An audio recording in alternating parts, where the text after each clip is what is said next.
Kings eleven Punjab ने इस वक्त आईपीएल के अंदर तबाही मचाई हुई है। जहां पे उनकी फैन फॉलोइंग में बेतहाशा इजाफा हुआ है, वहीं पे उनके क्रिटिक्स में भी बहुत ज्यादा इजाफा हुआ है। क्योंकि इंडिया के अंदर ये आईपीएल हो रही है, तो आईपीएल के अंदर जो हिंदू इत्तेहाद पसंद है वो पंजाबीज को क्रिटिसाइज करने के लिए क्रिकेट को भी पॉलिटिक्स में घसीटते हुए नजर आ रहे हैं।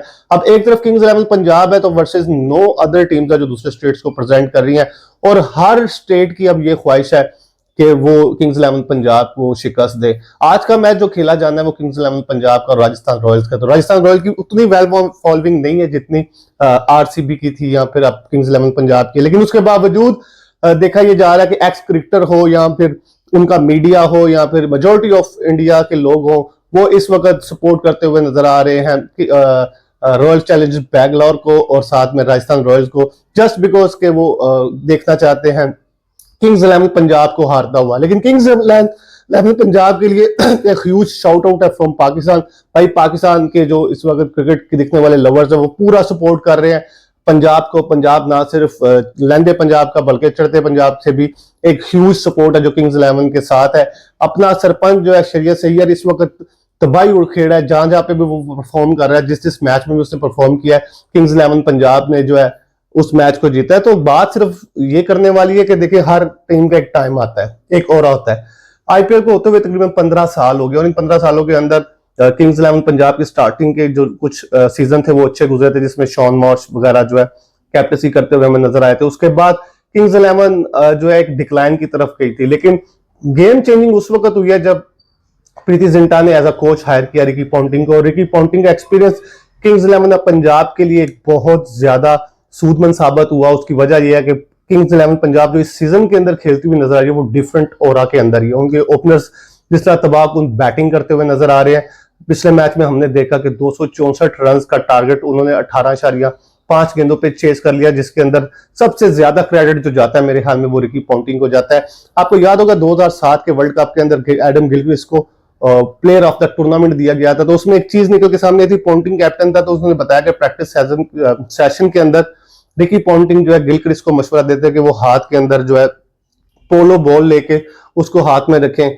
और उसके साथ जो प्रैक्टिस करें। उससे ये होता है कि हाथ की बैट की ग्रिप बड़ी अच्छी होती है और बैट स्विंग करने में आसानी होती है। इसमें बहुत सी कंट्रोवर्सी आई थी और कंट्रोवर्सी के बाद ये बात निकल के सामने है कि आईसीसी ने इसको लीगल करार दिया।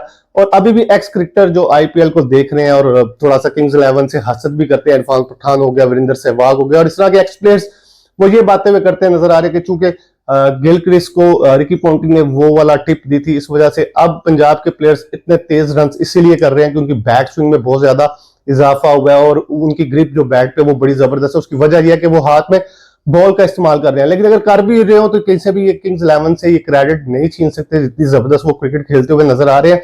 और अगर वो कर भी रहे हैं तो मेरा ख्याल है कि जब आईसीसी ने इसको लीगल करार दे दिया तो इसको बात करने का फायदा नहीं है। इसमें टैलेंट की बात हो रही है तो वाज़ह देख सकते हैं कि जो आईपीएल के अंदर इस वक्त मैचेस खेले जा रहे हैं उसके ऊपर जो है एक से एक बढ़ के प्लेयर है। वैभव सूर्यवंशी की बात कर ले, जैसे उनका निया सिमरन की बात कर ले जो पंजाब इलेवन से खेल रहे हैं, तो ये वो लड़के निकल के सामने आ रहे हैं जिन्होंने अपनी परफॉर्मेंस को शोकेस किया वर्ल्ड क्रिकेट के सामने। और ना सिर्फ शो किया बल्कि उन्होंने दिखाया है कि फ्लॉलेस क्रिकेट क्या होती है, नडर क्रिकेट क्या होती है।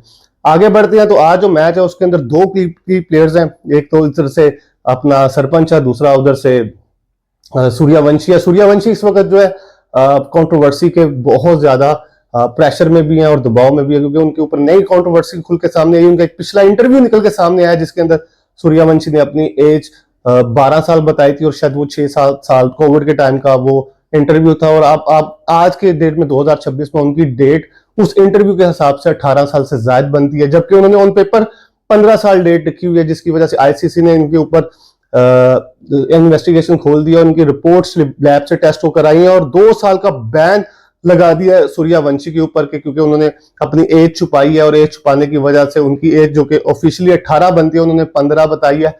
और ये अमूमन क्रिकेट में होता है। अगर आप पाकिस्तान में बात करते हैं, जो भी अंडर 16 के अंडर 19 के ट्रायल्स लड़के देते हैं, रीजनल लेवल के ऊपर भी ये चीज देखने में आई है कि 3-3, 4-4 साल क्रिकेट जो है ज्यादा खेलने के लिए लड़के जो है अपनी एज को कम बताते हैं। इसकी ज्यादा मिसाल दूर नहीं जाते, शाहिद अफरीदी की है। शाहिद अफरीदी ने अपनी एज के ऊपर बड़ी कंट्रोवर्सी हुई थी कि उनकी एज वो नहीं है जो वो बताते हैं और उसकी वजह से उन्होंने काफी लंबी क्रिकेट खेली। मेरा ख्याल है कि ये ओवर हाइप्ड जब कोई प्लेयर हो जाता है और बहुत ज्यादा नजरों में आ जाता है, तो फिर इस तरह की उनको अननेसेसरी केसेस का उससे सामना करना पड़ता है। इनफैक्ट कल मैं एक एबीपी न्यूज की एक पोस्ट देख रहा था जिसके अंदर सूर्यवंशी के ऊपर ये भी इल्जाम लग रहा था कि वो फैन से तस्वीर खिंचवाने के लिए 100 रुपया कलेक्ट कर रहे हैं।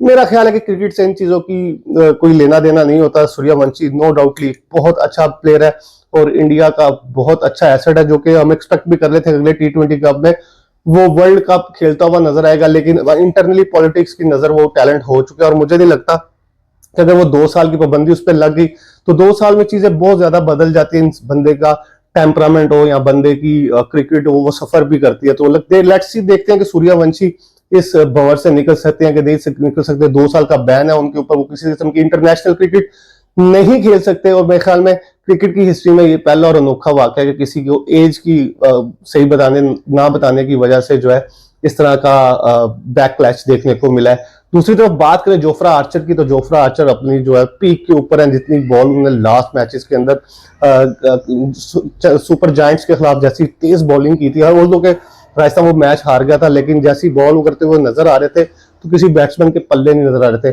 तो आज का जो मैच है वो इसलिए ज्यादा जबरदस्त है कि क्योंकि ये किंग्स इलेवन की बैटिंग का और राजस्थान की बॉलिंग के बीच में है।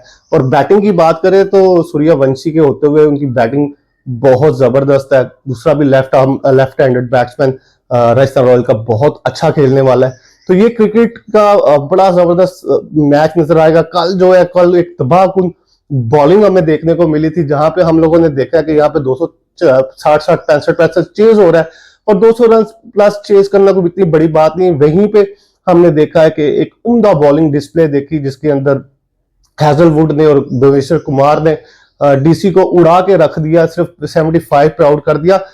जो है पावर प्ले के अंदर 6 आउट कर दिए, तीन आउट किए हैजलवुड ने, 3 भुवनेश्वर कुमार ने।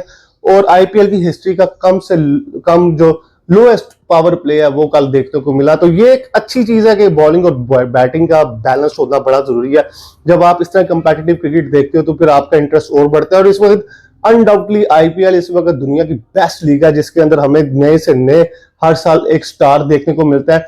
और तो सूर्यवंशी की पहले भी बहुत बात होती रही है कि सूर्यवंशी ने जैसे अंडर 19 के अंदर फाइनल के अंदर इंग्लैंड के खिलाफ 150 ऑड रन स्कोर किए और उसका जो स्टाइल है उसने उसको कैरी किया। पाकिस्तान ने अली रजा की पेस की वजह से तो वो पाकिस्तान के खिलाफ कोई खास नहीं कर सका, लेकिन जहां पे भी उसे थोड़ा सा ढीला बॉलर मिलता है तो वो उसके खिलाफ काफी अग्रेसिव हो जाता है। लेकिन आज देखना है कि जोफ्रा आर्चर